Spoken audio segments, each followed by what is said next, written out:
21 दिसंबर 2012 में धरती का अंत हो जाएगा। इस तरह की एक भविष्यवाणी ने कुछ साल पहले भारत में खूब सुर्खियां बटोरी थी। लेकिन दुनिया के अंत को लेकर कही गई ये बात किसी भारतीय नागरिक या फिर भविष्य देखने वाले व्यक्ति ने नहीं कही थी, बल्कि दुनिया के अंत का जिक्र माया सभ्यता से जुड़े प्राचीन दस्तावेजों और कैलेंडर में मिलता है, जिसे विश्व की सबसे रहस्यमयी सभ्यता भी माना जाता है। आखिर क्यों माया सभ्यता के लोगों ने दुनिया के अंत की भविष्यवाणी की थी? आइए जानते हैं। माया सभ्यता और दुनिया का अंत। माया सभ्यता दुनिया की सबसे प्राचीन मानव सभ्यताओं में से एक है, जो मध्य अमेरिका में ईसा से कुछ साल पहले विकसित हुई थी। माया सभ्यता भले ही प्राचीन सभ्यता थी, लेकिन यहाँ रहने वाले लोग बहुत ही आधुनिक थे और उन्होंने कई इमारतों और चित्रों को विकसित किया था। माया सभ्यता एक बड़े हिस्से में फैली हुई थी, जबकि वहाँ लोग कृषि करना जानते थे। शोध से पता चलता है कि माया सभ्यता के लोग मक्का और दूसरे खाद्य पदार्थों की खेती किया करते थे, जबकि वो लोग चॉकलेट खाने के भी शौकीन थे। शुरुआती दौर में माया सभ्यता के लोग छोटे छोटे कबीलों में रहते थे और खेती करते थे, लेकिन बढ़ती आबादी के साथ कबीलों की संख्या बढ़ने लगी और हर एक कबीले का एक सरदार नियुक्त किया गया था। हालांकि बाद में खेती और कबीलों के विस्तार को लेकर कबीलों के बीच मनमुटाव और आपसी लड़ाई बढ़ने लगी थी, जिसके बाद पूरी माया सभ्यता के लिए एक राजा का चुनाव किया गया था। इसके बाद राजा का बेटा पीढ़ी दर पीढ़ी इस पद को संभालता था। हालांकि कई बार राजा की अचानक मौत हो जाने की स्थिति में उनकी पत्नी रानी बनकर राज करती थी। लेकिन माया सभ्यता में जब भी कोई नया व्यक्ति राजा की कुर्सी पर बैठता था, तो इससे पहले नर बलि दी जाती थी। माया सभ्यता के लोग अच्छे काम की शुरुआत से पहले नर बलि देना शुभ मानते थे और उनका मानना था कि इससे देवता खुश होते हैं। इसलिए राजा के पद पर बैठने से पहले गांव के किसी न किसी इंसान को अपनी जान का बलिदान देना होता था। इसके अलावा माया सभ्यता के लोग पूजा और धार्मिक अनुष्ठानों में भी काफी यकीन किया करते थे, जबकि राजा हमेशा पुजारी और पुरोहितों की मदद से अपने शासन को चलाया करता था।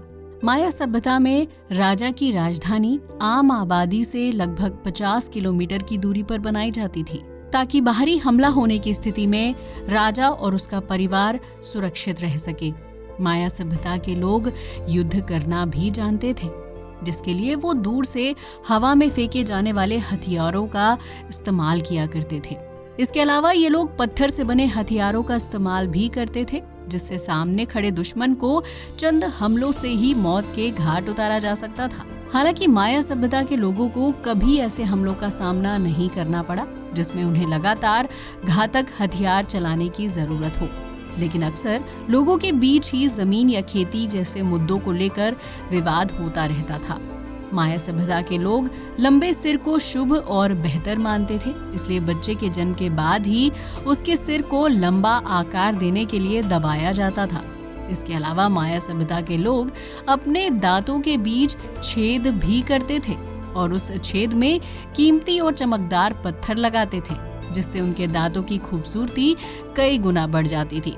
माया सभ्यता के लोग अपना इतिहास लिखने के लिए मुख्य रूप से चित्रलिपि का यूज करते थे, जिसके तहत वो पत्थरों पर अलग अलग चित्र बनाते थे। पुरातत्वविद इन्हीं चित्रों को देखकर और समझकर माया सभ्यता के लोगों के जीवन को जानने की कोशिश करते हैं, जबकि अब तक पुरातत्वविदों को 800 से 1000 के बीच चित्र मिल चुके हैं। बताया जाता है कि शुरुआत में पुरातत्वविदों को माया लिपि का मतलब समझने में कई साल का वक्त लग गया था, जबकि साल 1960 तक इस प्राचीन भाषा को समझा नहीं जा सका था। लेकिन फिर एक अमेरिकी महिला ने म्यूजियम में काम करते हुए माया लिपि पर शोध शुरू किया और कुछ साल बाद उन्होंने माया लिपि को डिकोड करने में सफलता हासिल कर ली थी। माया लिपि में मेंढक का चित्र जन्म को दर्शाता था, जबकि दांत का चित्र किसी व्यक्ति के राजा बनने की तारीख को चिन्हित करता है। इसके बाद पुरातत्वविदों ने सारे चित्रों को ध्यान से देखा और चित्रों की मदद से माया सभ्यता के एक एक राजा की जानकारी और उसके राजा बनने की तिथि को खोज निकाला। जबकि इस शोध के दौरान पुरातत्वविदों को पता चला कि बाहरी हमलावरों ने माया लिपि को नष्ट करने की कोशिश भी की थी। हालांकि हमलावर इस काम को पूरी तरह से अंजाम नहीं दे पाए थे, जबकि माया सभ्यता के लोगों ने दुश्मनों से छिपकर किसी तरह अपनी लिपि और जानकारी को सुरक्षित रखा था। पुरातत्वविदों की माने तो माया सभ्यता के लोग काफी धार्मिक हुआ करते थे, जबकि वो 5000 से ज्यादा देवी देवताओं की पूजा किया करते थे। लेकिन माया सभ्यता के लोगों के परम देवता सूर्य और चंद्रमा थे, क्योंकि उनसे ही धरती पर जीवन का चक्र सुचारू रूप से चलता है। माया सभ्यता के लोग पिरामिड बनाने में काफी दिलचस्पी रखते थे, जबकि अमेरिका के मेक्सिको में माया सभ्यता के बनाए गए पिरामिड्स आज भी देखने को मिलते हैं। दुनिया भर में ज्यादातर लोग पिरामिड देखने के लिए मिस्र जाते हैं, क्योंकि मिस्र के पिरामिड्स को ज्यादा लोकप्रियता हासिल है। लेकिन माया सभ्यता के लोग भी पिरामिड बनाना जानते थे और उन्होंने इस तरह के कई स्ट्रक्चर बनाए थे। हालांकि मिस्र और मेक्सिको के पिरामिड्स का आकार और डिजाइन काफी हद तक एक दूसरे से अलग है। जहां एक तरफ मिस्र के लोग पिरामिड्स को राजा के शव को दफन करने के मकसद से बनाते थे, वहीं माया सभ्यता के बनाए गए पिरामिड भगवान को समर्पित होते थे। वहीं इनमें से कुछ पिरामिड्स को इतने बेहतरीन ढंग से बनाया गया था कि उनके सामने खड़े होकर ताली बजाने पर चिड़िया के चहचहाने की आवाज सुनाई देती है। माया सभ्यता के बनाए गए एक पिरामिड में कुल 365 सीढ़ियां हैं, जो साल के सभी दिनों को दर्शाती हैं। पुरातत्वविद मानते हैं कि माया सभ्यता के लोगों के लिए 365 अंक का धार्मिक महत्व भी रहा होगा, जिसकी वजह से उन्होंने पिरामिड में 365 सीढ़ियां बनाई थी। माया सभ्यता के लोग पिरामिड में नर बलि भी देते थे, जो उनके कल्चर का एक अहम हिस्सा हुआ करता था।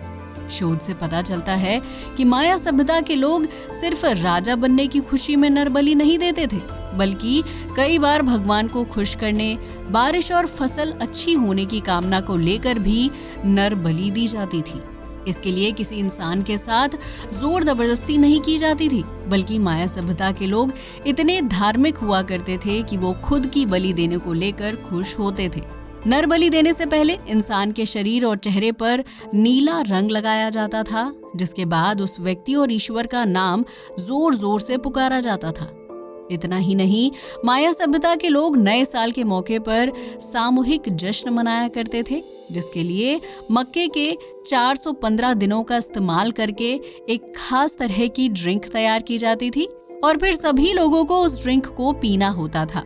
इतना ही नहीं, माया सभ्यता के लोग शराब पीना अच्छी बात मानते थे, क्योंकि उनका दावा था कि शराब पीकर मरे हुए लोगों की आत्मा से संपर्क किया जा सकता है और वो मृतकों से बातचीत कर सकते हैं। माया सभ्यता के लोग एक खास तरह के कैलेंडर का इस्तेमाल किया करते थे, जिसका आकार एक डिस्क की तरह होता था। शोधकर्ताओं की माने तो माया कैलेंडर में एक साल में कुल 18 महीने हुआ करते थे, जिसमें एक महीने में 20 दिन होते थे। इस तरह पूरे साल में 360 दिन होते थे, जबकि साल के चक्र को पूरा करने के लिए 5 दिन को अतिरिक्त जोड़ा जाता था और इस तरह 365 दिन का चक्र पूरा होता था। हालांकि माया सभ्यता के लोग उन 5 अतिरिक्त दिनों को अशुभ मानते थे और इसलिए वो उन 5 दिनों के अंदर कोई शुभ या फिर धार्मिक काम नहीं करते थे। माया सभ्यता के लोग इस खास कैलेंडर का इस्तेमाल भविष्य देखने के लिए भी करते थे और उनका दावा था कि उनकी बताई गई बातें आगे जाकर सच साबित होंगी। यही वजह है कि माया सभ्यता के लोगों ने साल 2012 में दुनिया के अंत की बात कही थी। दरअसल माया सभ्यता के कैलेंडर में 21 दिसंबर 2012 तक की ही तारीख लिखी हुई थी। इसलिए जिन लोगों ने इस कैलेंडर को पढ़ा था, उनका मानना था कि इस कैलेंडर में दुनिया के अंत की बात लिखी गई है। इसी कैलेंडर पर यकीन करके दुनिया भर की मीडिया ने इस बात को खबर बना दिया था कि दिसंबर 2012 को दुनिया का अंत हो जाएगा और मानव सभ्यता हमेशा हमेशा के लिए खत्म हो जाएगी। हालांकि ऐसा कुछ नहीं हुआ। वहीं जिस सभ्यता की तरफ से दुनिया के अंत की भविष्यवाणी की गई थी, वो सभ्यता खुद एक दिन अचानक से खत्म हो गई थी। पुरातत्वविद हमेशा से मानते हैं कि माया सभ्यता के लोग धार्मिक होने के साथ साथ काफी बुद्धिमान भी थे, इसलिए उनके अंत के पीछे कोई अहम वजह रही होगी। कुछ शोधकर्ता मानते हैं कि माया सभ्यता के अंत के पीछे प्राकृतिक आपदा अहम वजह रही होगी, जिसमें सूखा, बाढ़ या फिर महामारी जैसे नाम शामिल हैं। ये भी माना जाता है कि 800 से 900 ईसा पूर्व के दौरान दुनिया भर में भयानक सूखा पड़ा था ये संभव है कि माया सभ्यता के लोग इस सूखे की वजह से मारे गए होंगे। माया सभ्यता के लोग पूरी तरह से कृषि पर डिपेंडेंट थे और वो खेती करके अपना पेट भरते थे, लेकिन सूखे की वजह से फसल की पैदावार नहीं हुई होगी और बचा कुचा अनाज भी धीरे धीरे खत्म हो गया होगा। लोग भुखमरी और बीमारियों के चपेट में आने की वजह से मरने लगे होंगे, जिसकी वजह से माया सभ्यता का अंत हो गया था। माया सभ्यता के अंत के पीछे दूसरी वजह युद्ध को माना जाता है, क्योंकि ये सभ्यता काफी दूरी तक फैली हुई थी और ऐसे में कभी कभी कबीलों के बीच लड़ाई झगड़े की स्थिति पैदा हो जाती थी। संभव है कि कबीलों के बीच आपसी लड़ाई ने बड़े युद्ध का रूप ले लिया होगा, जिसकी वजह से पूरी की पूरी सभ्यता का अंत हो गया था। शोधकर्ताओं को माया सभ्यता के पुराने अवशेषों में युद्ध के निशान भी मिलते हैं, इसलिए बहुत से लोग इस सभ्यता के अंत के पीछे आपसी लड़ाई को बड़ी वजह मानते हैं।